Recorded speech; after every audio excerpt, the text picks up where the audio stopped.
Kia ora koutou, shalom, and welcome. I'm Josh Brown, Executive Director of the New Zealand Israel Innovation Hub.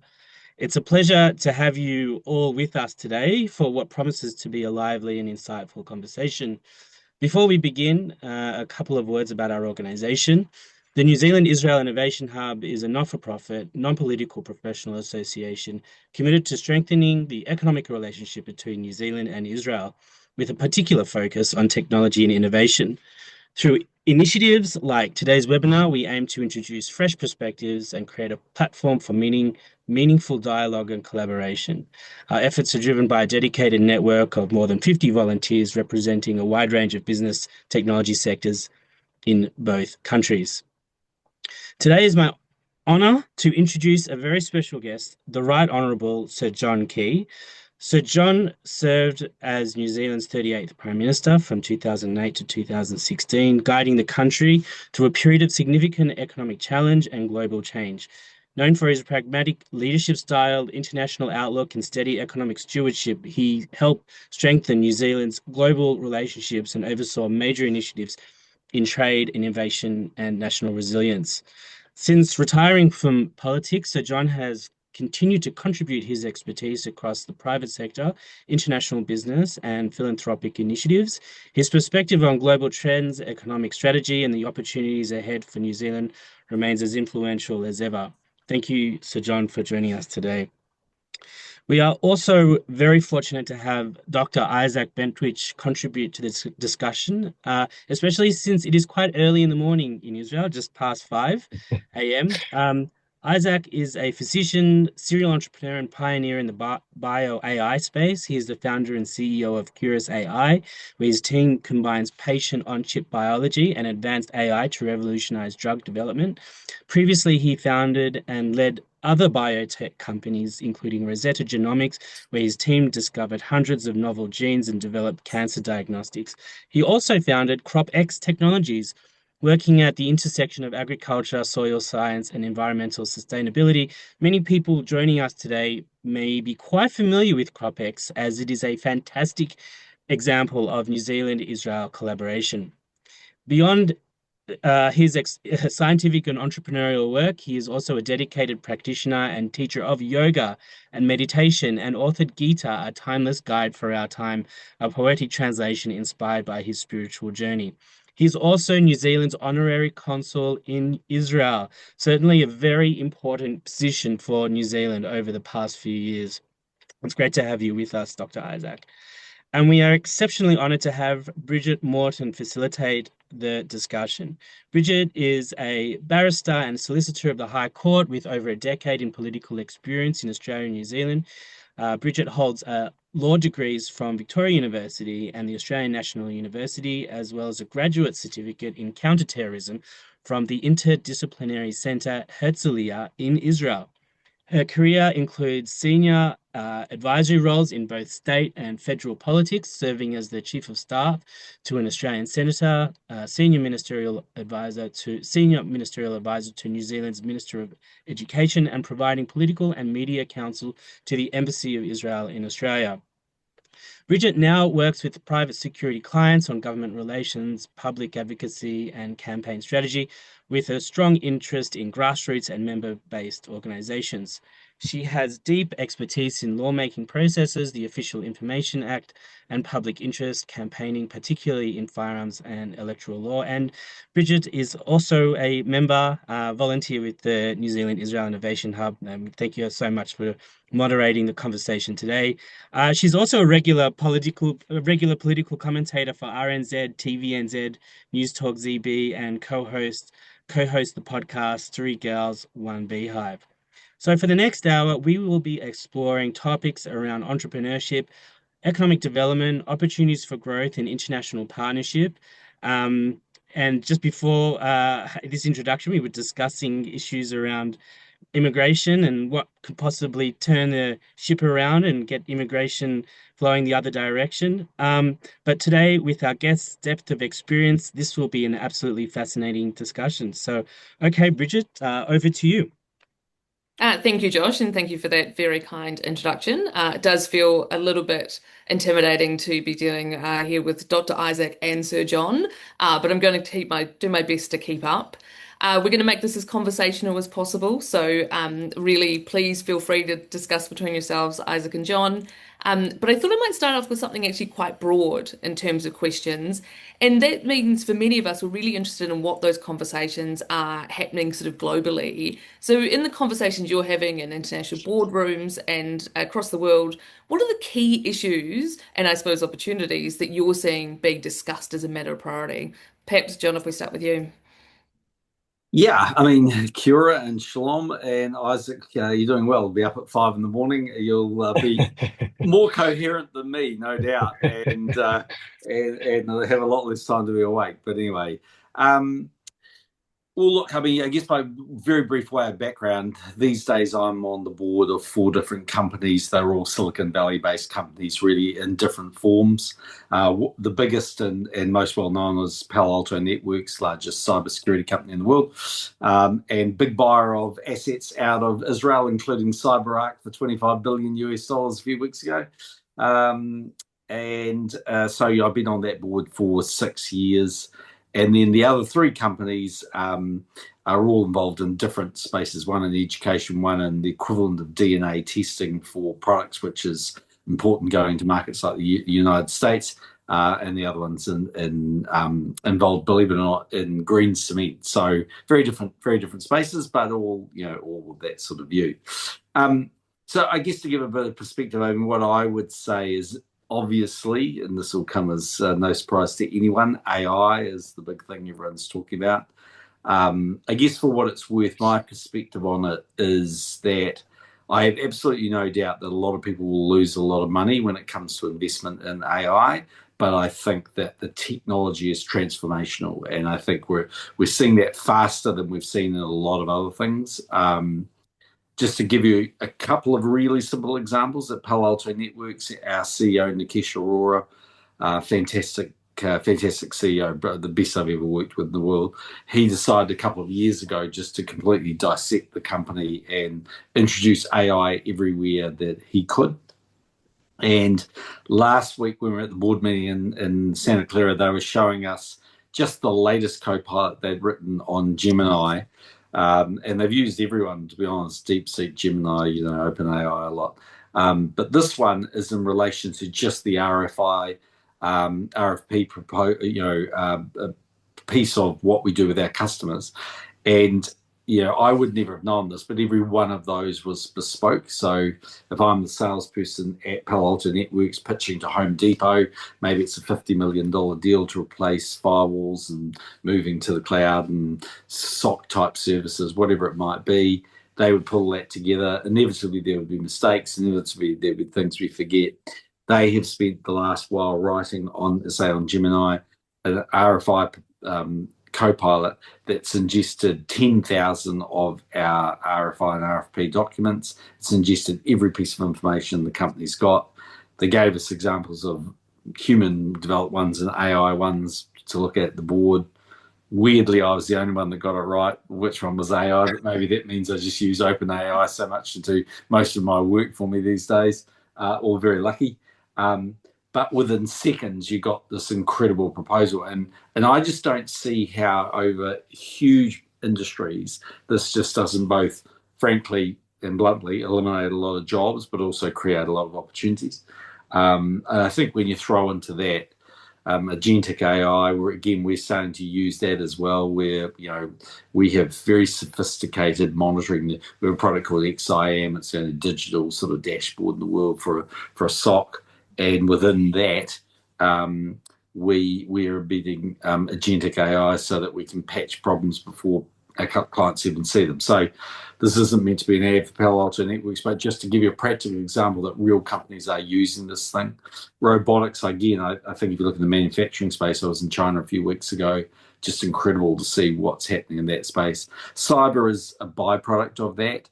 That the whole world is digitizing, remarkably moving to cloud slightly slower than we might all believe. There's still a lot of on-premise stuff. So to me, I mean, that's the big discussion we're seeing around the board table, and I think it is ultimately what do staff numbers look like at the end of all this? Because I think we have 1,500 people in our finance department at Palo Alto. If we were really to use AI for everything, I can't tell you what that number would look like, but the simple answer is yes. And I think without getting political, I think one of the reasons Zidane won in New York isn't because blue collar voters are voting for him. I actually think it's well educated young people who are terrified they're going to lose their job. Yeah. Isaac, is that something you're seeing as well in the conversations you're having? Yes, it's clearly a transformational period. My viewpoint is a bit more limited and from looking at it from the technology sector from within. We do see through the network here in the Israeli ecosystem. And from a government and a state perspective, the things that you mentioned, Sir John, on the excitement around the opportunity, the anxiety around the ramifications, and the confusion around what do we do about it. As my kids aged 26, 25, both working in high tech, one of them working with me in my company, my daughter Maya. And going through the deliberation, do I go to university? What does that even mean nowadays? And why do I go? And being a medical doctor by training, deep questions of what's the role of university? How can we train ourselves, the next generation, for this transformative worldview? From an Israel perspective, there was anxiety, now less so, but still very vibrant. How do we not miss the train of that, having led tech revolutions of previous generations? It's now all about staying on that wave or ahead of it and not being left behind. At the same time, really exciting in how it will transform the world. Just a quick anecdote and reminder of previous revolutions. At some point, there's a book by Barbara Tuchman, The March of Folly, many years back. And she gives various anecdotes of transformational periods. And one such anecdote was when within the mailing system, the post, the stamp was invented and introduced.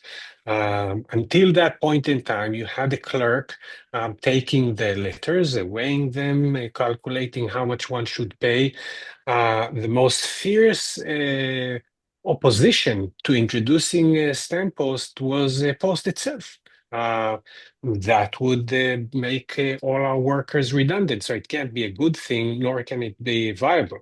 And the rest is history. So we're entering into this exciting period, and I think relevant to our discussion here today of New Zealand and Israel and synergies, etc. Times like these are very powerful on many different levels in being able to harness them so as to be on top as a country, so as to leverage it for a relationship between countries, between industries. So both at the professional, the personal level, as well as at organizational ones. Exactly like you say, Sir John, you think of it as your little lake, or your, in this case, a very big lake or a big company. How do we leverage it with wisdom and foresight so as to come on top? When that happens, then good and transformational things do happen.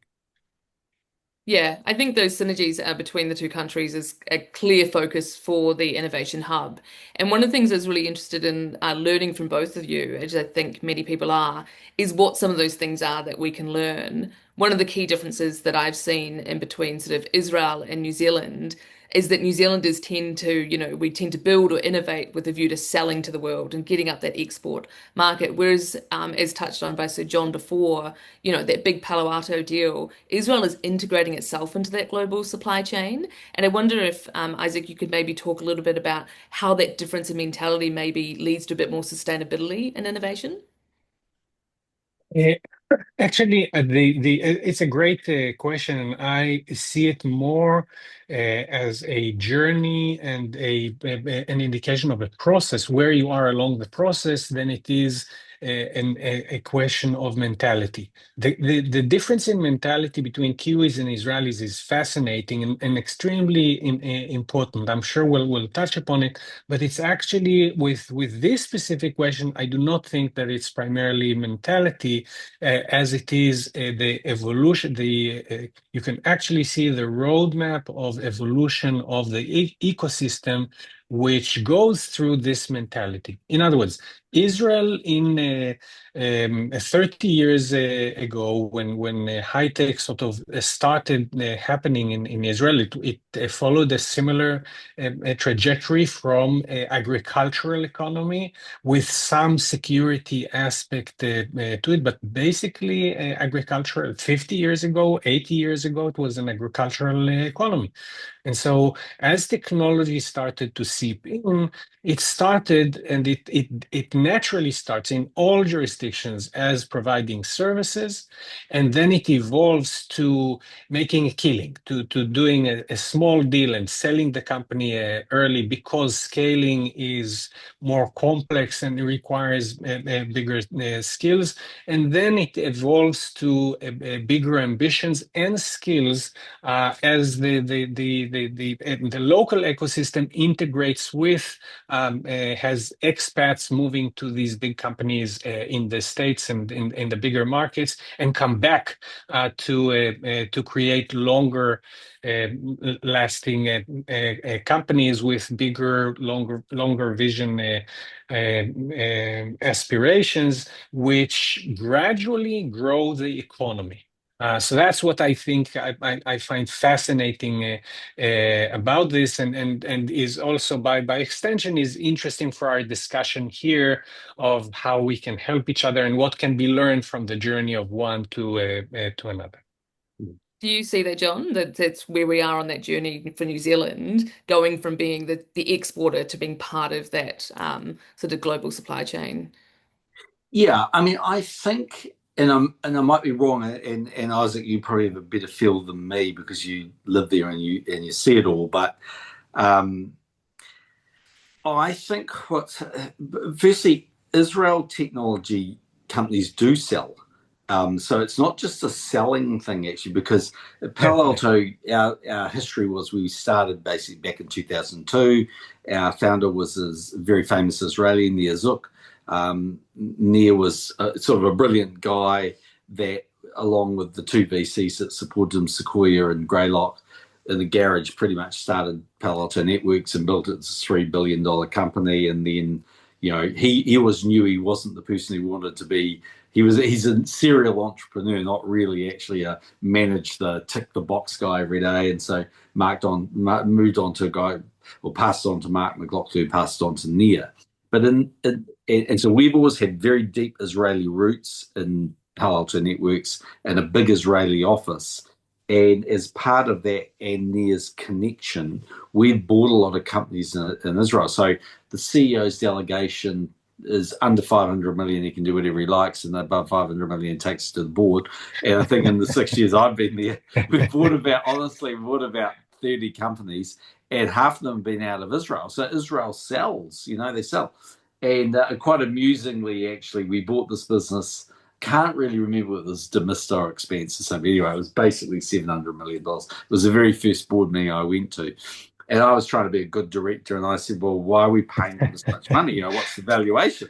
They look like they've got a lot of customers or whatever. And the Kesh looked at me and he said, because that's what they want. And I went, there's a lot of things in life I want, but they don't necessarily give them to me. And they said, yeah, well, yeah, thanks for your question. Bye bye. That's what they need. So anyway, I've long since learned not to ask that question. And we just bought Coronasphere last week for 3.3 billion. I was tempted to ask the same question, but anyway, whatever. I didn't bother. But my point is Israeli companies sell. So it's not just that they hold on forever. But what I do think has happened, and I think you touched on it, Isaac, was that point about the military. I mean, it seems to me you need catalysts and drivers, and you're right. Agriculture has been the basic, sort of stable of the New Zealand economy. And actually, when you look at agricultural scientific development, New Zealand's done a lot better than it gives itself credit for. I mean, I always try and say to people, look, in 1975, we had 75 million sheep, 3 million people. Today, we have nearly 5.5 million people, 28 million sheep, and we produce more lamb meat today than we did in 1975. Why? Because we're better at fattening them, better at having twins, better at keeping them alive, whatever the answers might be. And we've used science and technology with no subsidies and no support payments. So we've done it in that industry, but we've never had the if you like, the defense threat that was natural for Israel to feel. And so that big defense capability, I think, has turned a mentality in Israel that they've got to be really good at what they do, and they are really good. And it's driven that investment. So what I see with a lot of these companies that we buy out of Israel is they don't actually stay with Palo Alto. The companies do, and it's always really amicable. And we try and get them to stay. And usually it's a lock-up deal where they stay for 2 or 3 deals, but they're on to the next thing. Honestly, they take their 700 million or their billion or half a billion or whatever the number is, and they're off doing 10 other things. And I think my sense of New Zealand is we've been really good at some things, Zero or Rocket Lab or Land Detectors, if you can name, but there's not enough of an ecosystem. And I can't fully explain it, but I think one of them is we have two problems. One, we haven't had big defense spending, and the other area we often see a lot of innovation is your field, which is medicine and pharmaceuticals and science in that space. And because New Zealand's had a national bulk buying agency for drugs, it's been a fantastic thing to get international drug prices down. But the drug companies hate New Zealand for that reason and won't do research here, even though our population would be fantastic from a very mixed ethnicity. So to really fill in those gaps, I think we need to pull some other levers. But you can do it, and Israel's proved it, and I think Ireland's proved it, and Singapore's proved it, and weirdly on a massive scale, whether we all want to accept it or not, China's doing it as well. Yeah. Yeah. Oh, look, this is a fascinating and really at the heart of the discussion. My journey may be relevant to this. I'm a medical doctor by training, trained in Israel. I'm now in my fourth company. So I did four companies. One of these, Cropex, which started life under the name of Varigate, started during a period of 3.5 years that my family and I lived in New Zealand. And we just I did a second. I just did a second exit and Nasdaq IPO. I could afford some time. Did a trip around the world with the family. The kids were the right age, and when we passed through New Zealand, we've only heard some fantastic stories from people that have gone before. Didn't know anything about it and were mesmerized. And my wife and love, Geffen, told me, "Hey, Isaac, before we go to sweaty Israel, can we live in this magical place for a year? Can you do your magic thing?" And I worked at it for a while, and was invited by NZTE, the New Zealand government, and then by Auckland Uni Services, the commercialization arm of Auckland University, and sat on a bunch of committees of commercialization of innovation.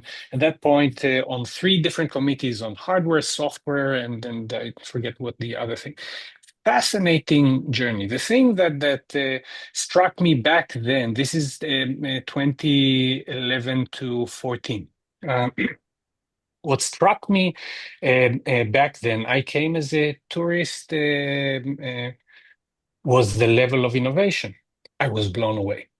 And I come from the heart of innovation. Israel exceeds in the capital, the capital invested per capita is second only to three other cities in the world. And so this is mind-boggling what's happening here. I was blown away with the level of innovation. I remember I still get goosebumps when I tell this story. I was sitting at this table with these esteemed people, leaders of the economy in New Zealand, and the projects were being pitched. And the first one was a really good idea, I thought. I've been trained to identify hits better than others and to bet on them and to scale them. And I thought that must be a coincidence. And then every single session, there were one or two excellent ideas with zero or near zero ecosystem to support them. I come from a place where you have people knocking on the doors and jumping through the windows to take things and to run with them forward and to bring the money and it was this sleepy ecosystem that had great innovation and not the ecosystem to support it. It ended up as a wonderful period for me and my family. And from it, as you mentioned in the introduction, came a company where I was mentoring Crown Research Institute Land Care. From which innovation came. I ended up licensing it myself, taking it back to Israel and creating the first Kiwi Israeli tech company that became a world leader in its field of irrigation and came back eventually to New Zealand. So I'm really passionate about the synergies that exist, and I concur and with what you're saying, Sir John, that there's great innovation and there's work to be done on how to leverage it to an economy. And I actually think that the connection between Israel and New Zealand can play a role in that.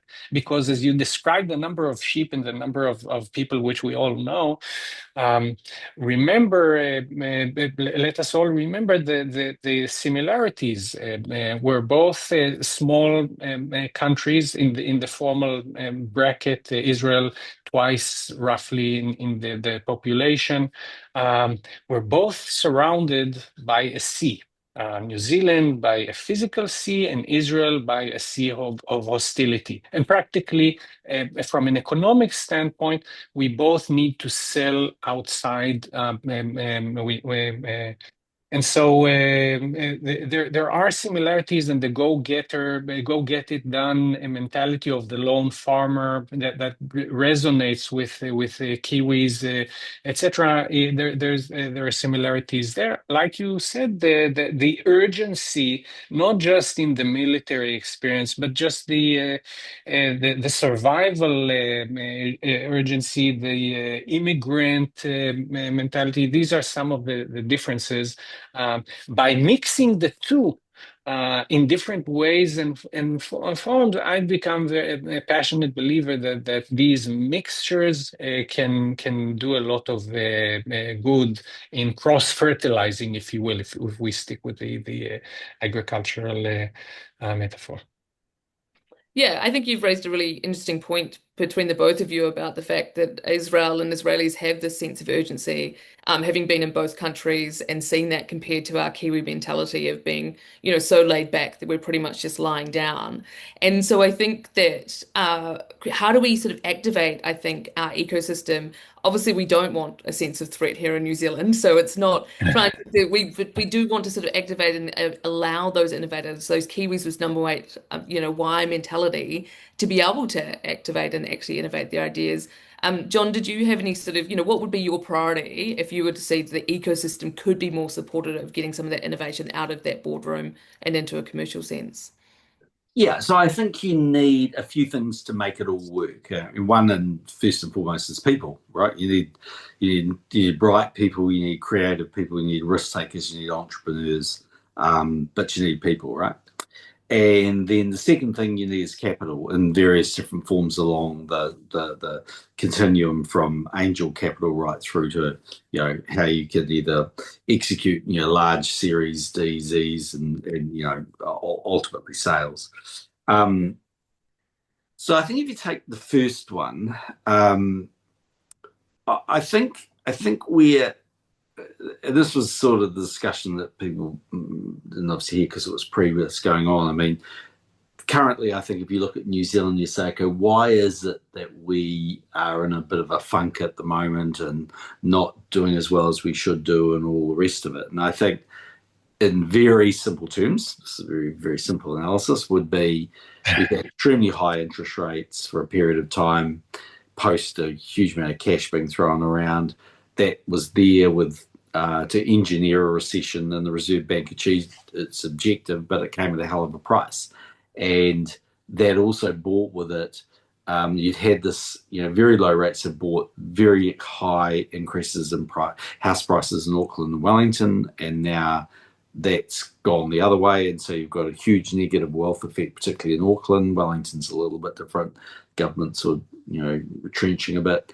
And so what's happened is you've had the logical thing, which is young New Zealanders in particular say, well, I've got a free option, it's called Australia, and they picked themselves up and gone there. Now, that's not new. It's been going on forever. And as I said earlier, there's a bit of a sort of, I think, incorrect view that we replace all migration that's leaving with migrants that come in and they're not well skilled. It's just not true. Yeah, do we have lots of young Indian and Chinese students who turn up or whatever? Yeah, we do. Do some of them sadly end up driving Ubers when they're a lot more skilled and capable of doing that? Sadly, again, we do, because we don't always recognise their qualifications. But I mean, if we wanted to be creative and you said, okay, well, how do we really do this? How hard should we make it for a young Israeli entrepreneur to come to New Zealand? I mean, we could say you can come, no passport requirements at all, visa requirements. You come for 3 years, and at the end of that 3-year period, you can either work your way into residency and citizenship, or you can go back, or you can do whatever you want to do. But I mean, we live in a world which is really troubled. I mean, if I go to Silicon Valley, yep, some of the people in Silicon Valley seem to love Donald Trump, and for every person I meet that loves Donald Trump, the second person is asking me, what does it take to get one of these visas to get into New Zealand? I want out of here, And Israel for different reasons, but, we need to document everything that's taken place. But to your point, there must be lots of bright people of varying ages, but a lot of young people who sit there and go, gee, New Zealand's as globally connected as anywhere else in the world, and in a technology world where I don't need to be in the most difficult place, why wouldn't I go and there? And I mean, it's a stupid example, but I went on the golf course a couple of days ago, and the waves were crashing, and it was beautifully blue, and there were a whole lot of Americans at the club that I was playing at, and they were just looking at me like going, I don't know why people leave your country, we just can't work it out. So I guess my point is, I think firstly, to attract those people, I don't think is as critically hard as we think. I think we make it a bit harder. And there'd be ways of doing that, using like this organization to say, how does it promote it and make it really easy? Maybe say that you can come for a year, you virtually don't even have to fill in the form, like it's that easy. Why would we really care? So people is one thing. I think the second thing is that, interesting enough, the government's just brought in, and the New Zealanders on the call will know, a number of investment category visas. So for 5 million New Zealand dollars, 3 million US, basically you can come and you have to spend 21 days in 3 years. I mean, that's called a holiday. It's 7 days a week. In fact, my wife wouldn't even count that quite as a holiday, 7 days. It's all you have to fulfill to be here, And if you want to be in a lower risk environment, that's for a more growth type of environment. For a lower risk environment, you have to put in a bit more, and but my point would be there's a huge amount of cash that's looking for a home now because these people are wanting to come. I think I think there's nothing wrong with what the government's saying. Good on them. I want more migrants to come, but why don't we be again a bit more aggressive and say, you come. Maybe it's a lower amount if the people who have no visa and no requirements or whatever it might be, but try and get them to instead of saying, look, you can park that company up in Milford Asset Management, and that's all lovely, but is that really moving the dial in the way that we need? We need people who are prepared to take a risk. Because maybe they did just work at CyberArk and get paid a lot of money by Palo Alto Networks, and they're prepared to take a risk with what we might think is a lot of money and what they might think is a fraction of what we just paid them. I don't know. There's got to be more creative ways of what we're doing. Yeah, I think Isaac, you're clearly one of those people we attracted here for all of those reasons that Sir John talked about. But we didn't keep you. And so I'd be really interested to know a little bit about what made you decide that you needed to go back to Israel to, I suppose, further that innovation Sure. in your corporate journey. Sure. So look, I really connect with what you said, John, and a few, two thoughts here. Again, looking at the Israeli, I'll get back to your point on why we went and why we left. But before that, two data points here on comparing again the two countries.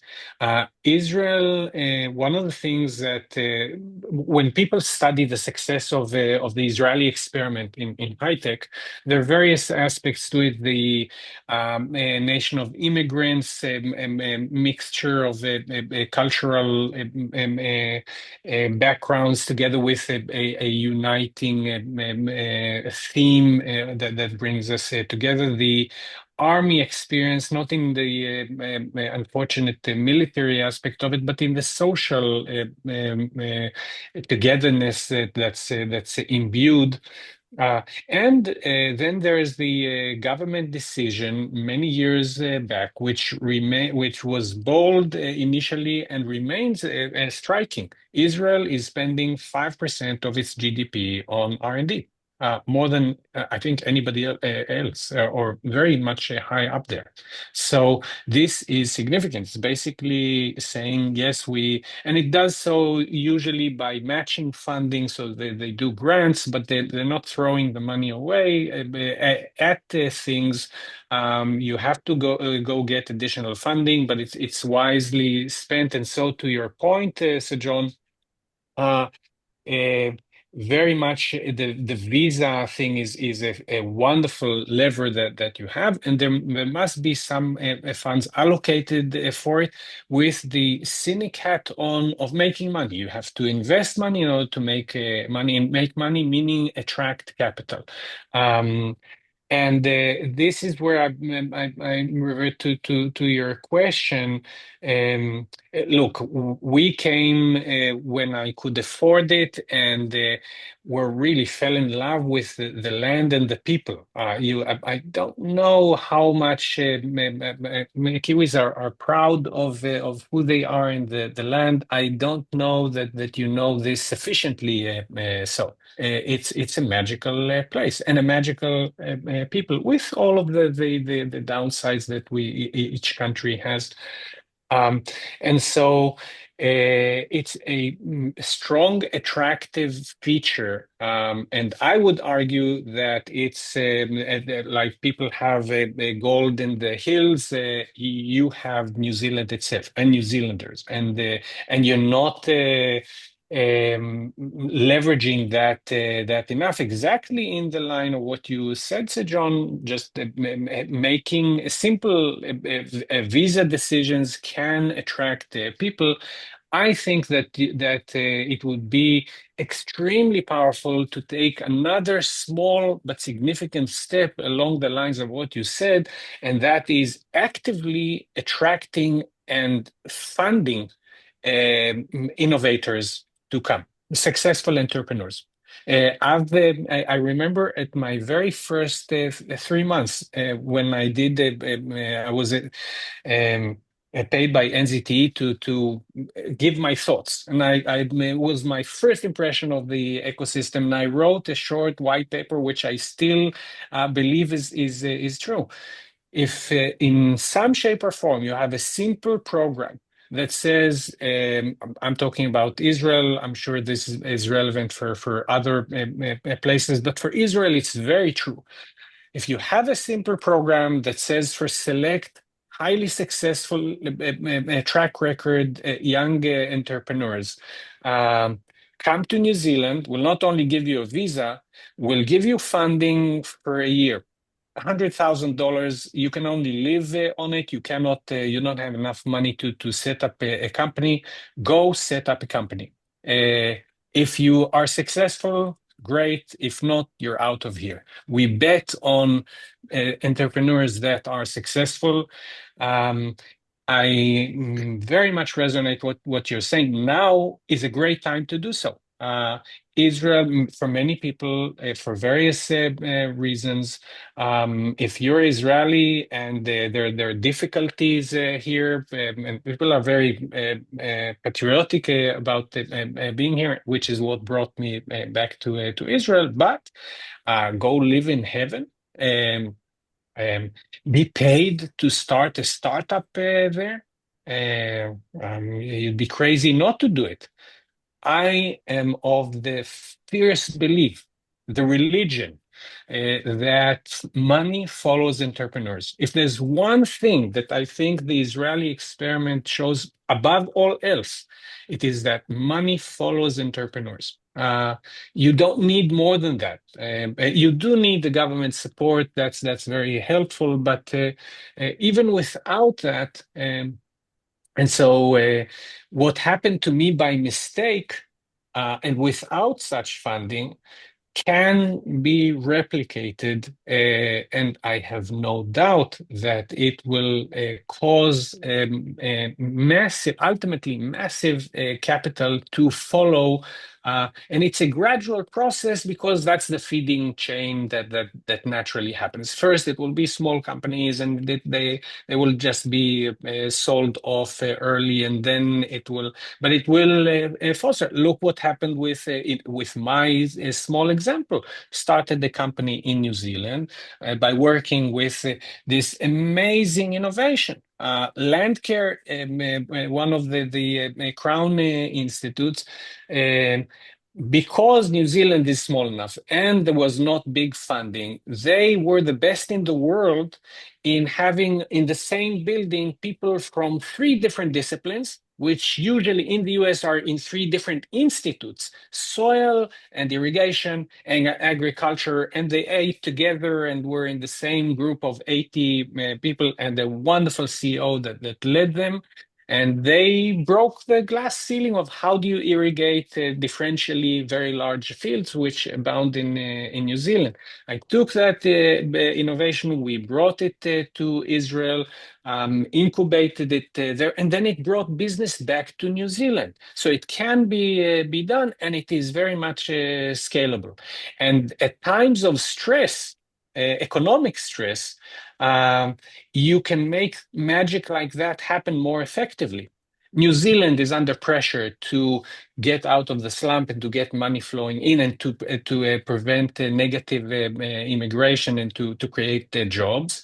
Israel is under pressure to find allies and on the governmental level and on the personal level to get the hell out of here for some people, either for a break or longer than that, etc. You have New Zealand has the free zone with China and then other aspects. So it's almost like exactly like you said. I only take it one step further, John, of removing barriers, and then the flow will happen by itself, I think. Just to add a couple of things, Bridget. I mean, I think firstly, One of them is you also got to let people buy houses. I mean, this kind of crazy nonsense we've got Yeah. that foreigners can't buy houses. I mean, people don't come and live in the country, and some will come and rent. That's a nice idea, but depending on your age and stage in life, that that's sort of craziness, right? Yeah. I think the second thing is that we've sort of grown up post Rogernomics in New Zealand in a very pure economic thinking. We basically take the view that government sets the rules and it'd be heresy if it spends money on something, even though it's a massive spender actually, and blah blah blah. And when I was Prime Minister, we were running zero budgets because of the GFC and everything else to try and balance the books. We always spent more on health and education, but we also spent more on science and maybe it wasn't the R&D in the same level, but it was still based with Yeah. that thought. Yeah. So sometimes, maybe, to give you an example, I mean, if the New Zealand and Israeli governments did a collab and said, okay, we'll both invest, let's call it $50 million each or something, and we'll put it in a pool and we'll get some New Zealanders to go and work in Israel with some support, and we'll get some Israelis to come and work in New Zealand with some support, then all of a sudden it becomes a sort of bigger thing of it's this big opportunity. It would be seen in New Zealand as a big opportunity to see technology really flow to New Zealand. And in fact, actually, I think it would be an exchange, pretty fair exchange both ways. But the point being, it would be an easier way of doing it. If the government just gets out there tomorrow and says, I'm putting in some money to this, there's always a risk that every naysayer says, oh, well, he's wasting more money or spending money or whatever, that's one thing. And then the third thing I'd say is we've got to stop being worried if someone like Isaac comes and goes back because, of course, we'd love to have you in New Zealand. You're welcome anytime you like. And thank you for doing a fantastic job of being our honorary consulate. And in my time as Prime Minister, I didn't actually get to Israel, but I went to a lot of places, met our honorary consulate, and they honestly are doing incredible jobs for us. But that's the whole point. Look at Nir Zucker. He's Israeli. He goes to America. He sets up Palo Alto. Then he has a hell of a lot of money. He goes back to Israel. Then at the moment, he's back in Silicon Valley doing some new startups and things.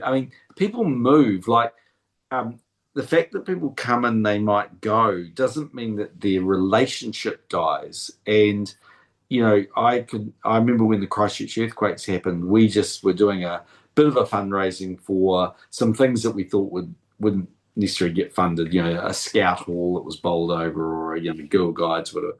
And we just looked and approached, what we could see as the richest people in the world that owned homes in New Zealand. Not only were they incredibly generous, gave millions, tens of millions of dollars, but they love New Zealand. Look at Julian Robertson, sets up Carry Cliffs and Kidnappers, gave the biggest single donation of art in Australasian history, $250 million to the Auckland Art Gallery. He did Your Story. He came out to New Zealand. He sat on a beach. He said to his wife, Josie, at the time, I'm not rich, but one day I'm going to be. And when I am, I'm going to buy you something big in this country because I love this place. And for the rest of his life, they had a connection which has funded so many scholarships and, philanthropic things. And so if we get a person like an Isaac and they come to New Zealand, they're here for 3 or 4 years and they move to Israel, you know what? The next New Zealand entrepreneur that walks along and says, how do I get into that market? How do I understand it? They've got a network. That's the whole basis of Kia, but it works. If I go to Israel tomorrow and I go and see you for coffee, you'll say, oh, well, I'm not really in that field, but I know this guy down the road because we're Absolutely. all 2 degrees of separation. So we shouldn't worry about the fact people come and go. Yeah, I think absolutely. As someone who's left the country and come back, I completely agree with that perception. I was really interested, so John, you just touched on, one of the things the governments could do between Israel and New Zealand is co-invest or collab. I think the traditional view of government in terms of driving trade relationships has been through trade agreements, and our current government is particularly focused on it. They tend to, deal with what our current exports are, trying to reduce levies and charges and quotas and things like that. Do you think actually we need a bit of a different mindset about actually moving towards a sort of co-investment between countries rather than these sort of long trade deals that deal with, what we've already innovated, what we're already growing? Is there potential somewhere else? Yeah, because I mean, I think you're right. I mean, I think, look, at the end of the day, of course, it's great if we can reduce the tariff going into the United States or any other part of the world, and promote the industries we've got that are big and successful, and that and who could play an even bigger role in those countries if they didn't face some costs that they currently face today. But in trade deals now, anyway, our people always try and negotiate things like, you know, making it easier for students to come and study, and make young people to be able to come, and working holiday programs and lots of things. We've got the capacity to be pretty creative, I think. And there are, I mean, the BRIC countries, the Brazils, Russia, India, China, they sort of formed a like-minded sort of grouping, if you like. I mean, New Zealand's sort of been involved in that stuff. I wonder how good we've been at it. But I mean, I think there is a mentality that's just different if you live in America or China. You're just big. I mean, scale. India, even, where there's huge innovation technology, but they're just big. You almost don't need to export to a lot of places. There's so much demand in the country you're in. Whereas I think there's a mentality in an Israel or a New Zealand or an Ireland or a Singapore that just says, look, we can get rich by tapping into middle income consumers around the world with whatever product we've got, not just in our own country. So whether we do enough, I think, of doing that, and I think, I mean, again, I mean, they're very, very simple things, but the New Zealand government hosted an infrastructure forum recently. And again, without being political, it was one of the few times Chris Luxon's numbers have gone up recently. And it was because, what does that tell you? That people like it when you start looking like you're looking to the future and investment and growing things. And whenever I went overseas on trade missions and things, my numbers went up. So you might sit there and go, oh, the average New Zealander can't understand, various business terms or whatever. They're not an entrepreneur, but they can understand that politicians can make the pie bigger. They actually philosophically get it. The public are a lot more intuitive, in my opinion, than people think. So, if we hosted a like-minded big technology summit, a bit like Helen did with the, Knowledge Wave, I mean, at a bare minimum, it would jog lots of opportunities, and out of it would come some great ideas. And I mean, we had a job summit when I first became Prime Minister because of the GFC and things were going to be terrible and blah, blah, blah. One of the ideas that came out of that thing was the National Cycleway. And no one actually, I mean, I didn't think it was going to transform the place from jobs. And I mean, I remember Labor giving me a hard time for ages. But anyway, we threw it out 100 million or 50 million. It would have made it 100 million time. Well, there was a TV story the other night saying that this year New Zealand alone is going to earn $1.2 billion in tourism dollars solely coming off the National Cycleway. I mean, it's hardly the most amazing thought in the world, but it worked, So who would not believe that if we got the Irish and the Israelis and the Singaporeans and the New Zealanders and we hosted it, maybe they do one in every country and they do 4 a year. I don't know. Maybe that's too many. Maybe it's 2 a year. But there's a way of breeding a mentality that we're starting to think about more than just being a manufacturing country, or being where we are, being more aspirational for where we could be on technology, I think. Yeah, do you agree with that, Isaac, that actually we need to be a bit more innovative Yeah, about government's role in facilitating relationships? yes, and I think the two things that you mentioned, Sir John, really resonate with me. Holding a summit to jog up, to put it at the center stage makes sense, and your thought on took on a bilateral basis, both countries putting in a bit of into the bucket, 50 million each, etc. There's actually a very successsul precedent for that we have in Israel, had for many years with the US. It's called BIRD Foundation, the Binational R&D foundation. Many years back, 30 years, each country put in $100 million. It was then extended with smart guidelines that I believe need to be tailored for the specific analysis of what would be really powerful synergies. In the case of that treaty, they set the guidelines will only fund companies on a matching basis with other investors putting additional money, and will match Israeli technology companies with large U.S. distribution companies. In the case of Israel and New Zealand, it would be different, but similarly allowing the two governments to create wealth. And that was so amazingly successful, that program. With a pinch of money, they got billions of dollars created in the economy in both cases. So I think it can be done. And again, at times of stress are times of opportunity. And now is a great time to do something like this. And we have a trade agreement that has been agreed upon and not fully put into action for various political reasons. So all of the grunt work has been done. Just a little push, and it can happen. A stark reminder: Israel attracts capital now 20 to 30 times more than New Zealand does, 20 times more per capita. It's been up to 80 times more in the hype of 21, and now back to. I say this as a stimulus for both countries that have a lot to gain, and the citizens of both. And lastly, very much connect with what you said about the not being afraid of people going back and forth. It is actually that which causes the cross pollination, and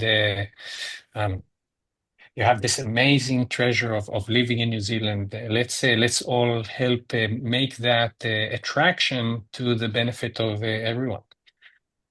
Yeah, thank you. We are getting pretty close to the end of the webinar, but there's been some great questions and comments, I think, that have come up from the attendees. One of them was that we have this amazing opportunity, as you say, by being this incredible country with AI, to actually become, as you know, a stellar industry, to be, that place that people come and work and innovate. So I think there's opportunities to come from that.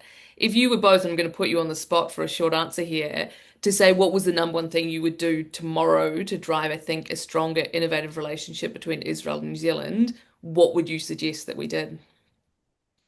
I'm going to let one of you go first who can get the answer out first. Oh, look, I think the first thing I do is just declare you want to do it.